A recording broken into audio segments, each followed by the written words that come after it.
E aí, Guga, Felipe, bom dia para você. Bom dia, pessoal. Já entrei aqui falando aqui, animado, estava escutando. Eu acabo que fico animado com as correções do mercado, tá? Porque, querendo ou não, nos traz uma assimetria melhor, né? Uma relação de risco-retorno melhor para quando a gente tiver alguma oportunidade. Como a gente vinha conversando ontem, algo precisava ser definido, né? O mercado precisava dar uma resposta positiva no curto prazo, que se não desse uma resposta positiva, a gente iria acelerar as correções e em direção aos 112 mil pontos, que é o nosso número de queda, né? O número de queda que já está traçado há um mês, na verdade, né? Então, a gente tinha alguns sinais de que poderíamos, de fato, esperar algum gatilho operacional para irmos às compras, não veio, né? E aí o contexto se desfez. E pior, Felipe, porque o que acontece, né? Eu vinha comentando que, no primeiro momento, a gente teria um aumento na volatilidade do mercado com uma resposta positiva, coisa que aconteceu lá no dia 19 de agosto, né? A gente teve essa movimentação, e depois a gente deveria cair a volatilidade, diminuir a volatilidade. Acabou que vinha num processo para começar a reduzir essa volatilidade do mercado, e aí teve o evento de ontem que jogou novamente a volatilidade para cima, que traz, né, principalmente para o mercado, tomador de risco, essa percepção de que o risco ele aumentou. Então acaba que os movimentos de curto prazo eles tendem a ficar maiores, né? Até estamos ouvindo o Marco Saravalli agora falar que as expectativas é que hoje possa ter um tom negativo, mas não tão negativo como no dia de ontem. Isso seria algo interessante, principalmente porque nós estamos chegando nessa região dos 112.200, 112.500 pontos. Seria interessante diminuir um pouquinho essa intensidade da correção, mas, né, o fato da volatilidade ter aumentado, esses movimentos, mesmo que a gente tenha um repique de alta, né, Felipe? Aqueles repiques que eu estava imaginando que a gente poderia voltar a 123 mil pontos, 125 mil pontos, esses números, eles acabam que ficam um pouco mais para baixo. Tá?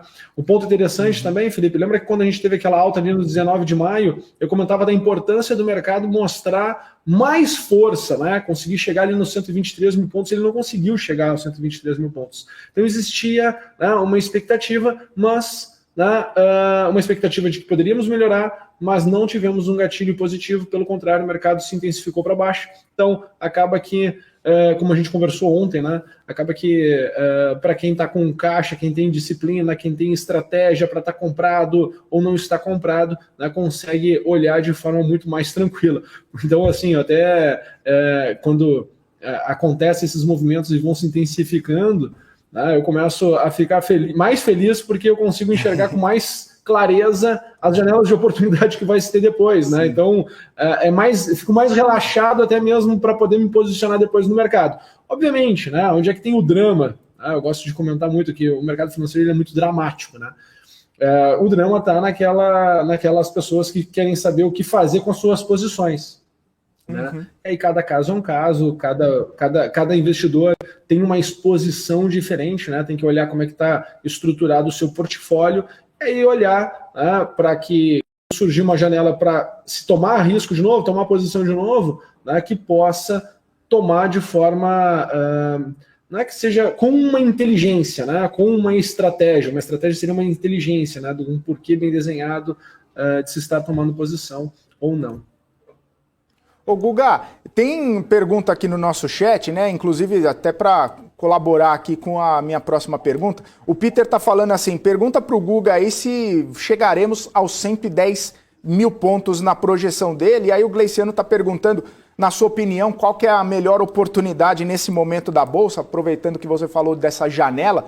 Aí se você puder dar uma olhadinha aí, ver no gráfico, o que você consegue projetar, como que tá o futuro hoje, se a gente tem um otimismo, tem um pessimismo, e depois da sua opinião aí da melhor oportunidade ou de uma oportunidade que você tem visto aí interessante para os nossos telespectadores aqui. Legal, vamos lá. Deixa eu compartilhar aqui minha tela com vocês. Primeiro, a movimentação de correção que nós estamos tendo e para onde as coisas podem continuar indo, tá? O nível que eu estava olhando aqui como divisor de águas era de 116.500 pontos. Tá?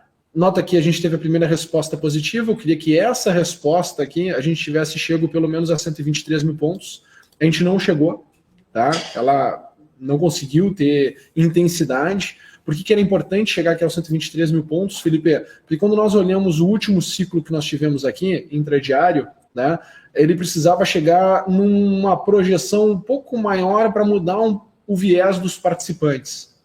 Tivemos essa movimentação de queda. Eu acredito que essa queda de ontem é uma derivada da manifestação do 7 de setembro. Eu acho que as expectativas que o mercado tinha para o dia de 7 de setembro era em cima do dia em si. Aqui a gente vem em função da derivada. O que é derivada? É toda essa movimentação dos caminhoneiros. Tá? Isso é uma derivada do evento em si, não foi o evento em si, tá? Que trouxe, né, esse sentimento pessimista e traz o mercado aqui para os 112 mil pontos. Meu número é 112 mil pontos, porque é um número em cima dessa estrutura aqui de correção, se eu olhar o mercado como se o mercado estivesse corrigindo desde janeiro, ou seja, o ano todo foi um processo de correção em duas etapas. Deixa eu trazer aqui de volta. Aqui.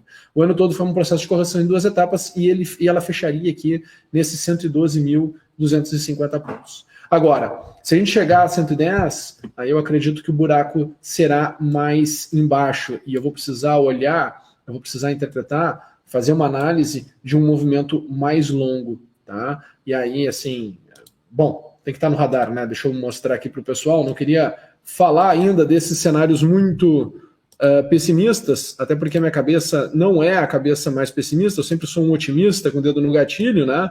Mas por hora nós estamos em movimento de baixa, nós estamos em tendência de baixa, e o número que eu tenho que interpretar aqui, olhando todo o ciclo, né, é este aqui, ó. Tá? O número que eu estou olhando aqui todo o ciclo é este aqui. Se for deteriorando, né, a nossa segunda etapa de queda sempre tem evidências envolvidas, então aqui era realização de lucro, aqui são evidências que estão acontecendo. Poderia voltar o mercado, aí sim, ó, até aqui a região dos 101 mil pontos, tá? Uma vez que aqui nós tivemos uma queda de 50%, então quando eu faço a derivada, né, de 50%, eu tenho aqui o nível de 70,7, que seria exatamente voltar aqui para os 101, 102 mil pontos, tá? Então, é 112 ou o buraco fica mais embaixo, né, como se fala, né, o buraco mais, né, ficou mais embaixo, e aí a gente vai ver o mercado ir para um patamar mais inferior. Quando a gente olha para trás, né, é aquele topo ali, aquela região que nós trabalhamos ali em agosto de 2020. Tá? Então, esse é o meu cenário, esse é o meu contexto.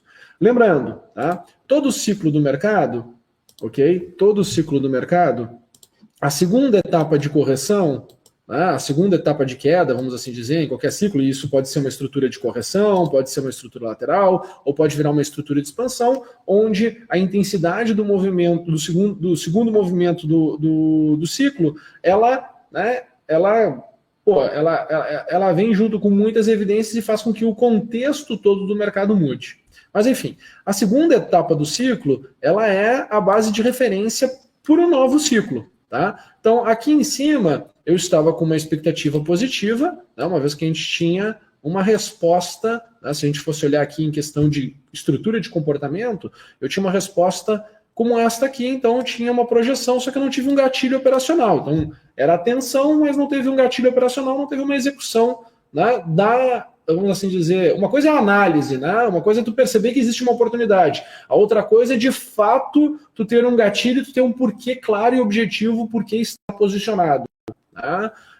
Tem que ter a estratégia, né? Tu consegue criar a análise, né? A análise tu desenvolve um contexto, mas tu tem que ter uma estratégia, essa estratégia tem que ser o mais tangível possível para que tu não tome um risco que tu não esteja disposto a tomar. Tá? Então, uma vez que a gente vem aqui para o mercado para um patamar mais abaixo, tá? O que eu tive aqui de fato, para terminar aqui até a explicação, né, em cima do que eu estou imaginando aqui para o Ibovespa, então, uma vez que nós tivemos aqui essa intensificação do movimento, o que eu preciso? Eu vou precisar de uma resposta positiva, tá? O mercado mostrar e diminuir a volatilidade, para aí sim eu poder começar a acreditar que a gente vai novamente para cima. Tá? O que me chama a atenção, Felipe? Esse aumento da volatilidade. Tá? Nós voltamos aqui a aumentar a volatilidade do mercado. Deixa eu mostrar aqui para vocês. Ó, esse indicador aqui embaixo é o meu indicador de volatilidade histórica. Tanto quando eu olho a volatilidade em cima dos últimos 10 dias, quanto quando eu olho para a volatilidade, se eu faço uma alteração aqui e pego os últimos 20 dias, né, porque 10 dias são 2 semanas, 20 dias, 1 mês, né, porque pego os dias de negociação, então eu pego o último pregão. A gente percebe que a gente avançou novamente com o aumento de volatilidade. E o aumento de volatilidade é o aumento de percepção de risco. Tá? Então, era importante que a gente estivesse aqui diminuindo a volatilidade. Por quê? Porque eu teria uma resposta do mercado que a percepção de risco tinha diminuído. Tá? E aí sim eu poderia retomar a tomar posição, né? Imaginar que eu faria sentido tomar risco. Então, infelizmente, aumentou a volatilidade. Vou ter que tomar um ansiolítico, assim como eu sugiro que todo mundo tome, porque a gente vai ter que esperar um pouco mais antes de fato, mexer na posição, mexer na carteira, tirar recurso que está parado, né, lá provavelmente num Tesouro Selic com resgate imediato, que querendo ou não está sendo, né, beneficiado em função da alta da inflação, todo sentido, né, o dinheiro está parado, tu tem a liquidez e está sendo remunerado pela Selic, e aí tu tira depois esses recursos daqui e aloca em bolsa, porque a janela de oportunidade vai fazer sentido, e aí vamos imaginar, né, aquela pessoa que compara, seria melhor ter pego aqui um IPCA mais, né, alguma coisa, bom, pode ter certeza do seguinte, que depois a resposta da bolsa e o que tu pode ganhar aqui na bolsa vai ser muito maior do que esse alguma coisa a mais em cima do IPCA. Então, faz todo sentido esse ajuste, essa engenharia aqui financeira. Tá? Em relação à melhor oportunidade da Bolsa, que foi a segunda pergunta que me fez, tá? que tu me fez, Felipe, eu continuo olhando para o setor petróleo, tá? Commodity, continuo olhando para Vale, certo? Continuo olhando para Petrobras. Eu acho que ali a gente tem uma boa narrativa, né? E faz muito sentido. E também para aquelas empresas que sofreram um ajuste, uma correção, de certa forma, um pouco mais intensa.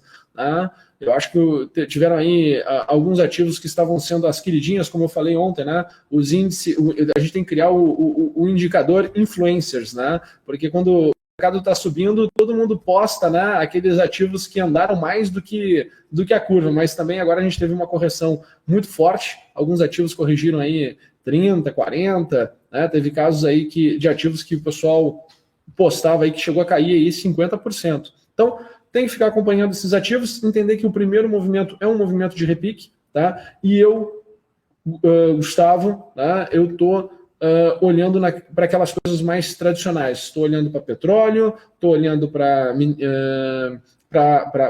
minério, eu estou olhando para aquela ideia, para aquela tese de retomada, né, de que o mundo não vai ficar parado nos próximos anos, e querendo ou não, essas empresas, né, elas vão continuar sendo demandadas, consumidas, e acredito que a gente está aí com uma possibilidade muito grande desse ciclo de commodity continuar. Tá? Então, uma vez que esses ativos estão corrigindo e corrigindo forte, estamos na segunda etapa de correção, por exemplo, quando nós olhamos aqui para a Petrobras.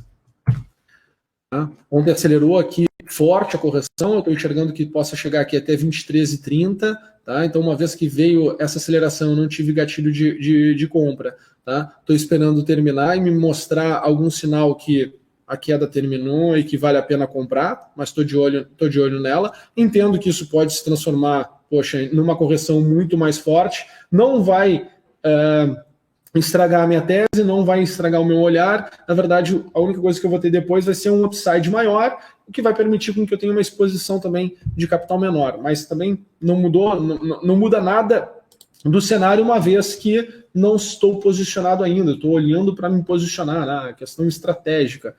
E também, né, gosto de bem tradicional mesmo.